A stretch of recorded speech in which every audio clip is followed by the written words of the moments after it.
जय जिनेंद्र बंधुओं, पुण्यधारा चैनल पर आपका स्वागत है। पुण्यधारा चैनल जिन धर्म प्रभावना के लिए समर्पित है। कृपा कर चैनल को लाइक करें, शेयर करें और सब्सक्राइब करें। नमो काल मंत्र की महिमा आप जानना चाहते हैं तो एक और प्रसंग में सुनाना चाहूंगा। जैन जगत के एक प्रतिष्ठाचार्य थे बाबा सूरजमल।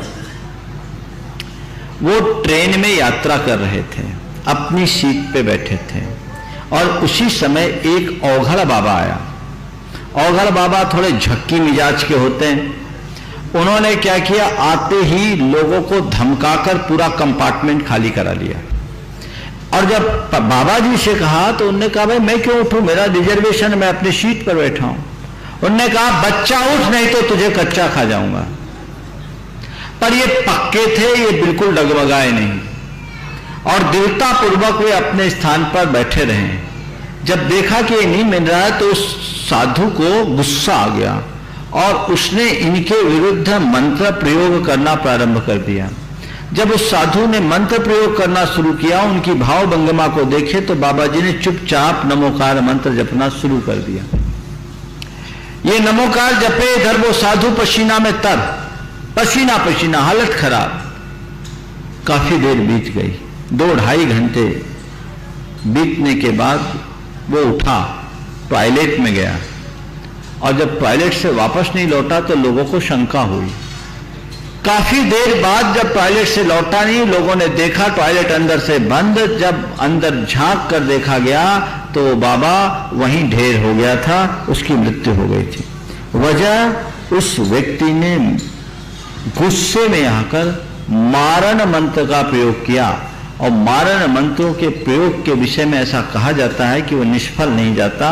जिसे टारगेट बनाया जाता उसको अटैक करता है और यदि रिवर्स हो गया तो जिसने उसे प्रयोग में लिया है उस पर अटैक हो जाता है। नमोकार मंत्र से बाबा जी की चारों ओर ऐसा सुरक्षा कवच बन गया था कि उसका सारा अस्त्र वापस उस पर ही अटैक कर दिया और मामला बिगड़ गया।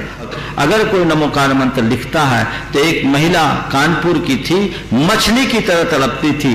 5-7 उसके ऑपरेशन हो गए थे आनंदपुरी कानपुर में। जब हमारा उधर बिहार हुआ, मेरे संपर्क में आए। उनने जब अपनी व्यथा कही, वो अपने जीवन से हार चुकी थी। मैंने उनसे कहा कि तुम एक काम करो, नमोकार मंत्र लिखो और 4 बजे से 5 बजे तक का समय दिया। एक आसन पर बैठकर लिखने के लिए कहा और स्नान करके शुद्ध वस्त्र पहन करके मौन होकर के लिखे। आप सुनकर आश्चर्य करोगे, 3 महीने में उसे आराम मिल गया। आज भी वो हमारे पास परिवार आता है, अब उनको कोई औषधि की जरूरत नहीं है और बिल्कुल ठीक। और हकीकत ये थी कि जिस वक्त मैंने उसे बोला था, मैंने ये कह दिया था 3 महीना में तुम्हें आराम मिल जाएगा, लेकिन मेरे मन में भी इतना कॉन्फिडेंस नहीं था कि बोल तो दिया, हो जाएगा कि नहीं हो जाएगा। पर उनके कॉन्फिडेंस लेवल को स्ट्रांग करने के लिए, मजबूत बनाने के लिए मैंने कहा और उसका चमत्कारिक परिणाम, मेरे मन में केवल एक श्रद्धा थी और एक गणित था। श्रद्धा ये थी कि ये महामंत्र चमत्कारिक मन, इससे हमारे पाप की असंख्यात गुनी निर्जरा होती। और गणित ये कि जपने में मन भागता है, लिखने में मन वचन काय तीनों एकाग्र होंगे और एकाग्र मन से यदि कोई इस मंत्र का आराधन करेगा 100% परिणाम उसका मिलेगा। और उसके बाद मैंने कई लोगों को बताया, उनके रोग शोक दूर हुए। तो इस तरीके से अपने को समझकर चलना चाहिए।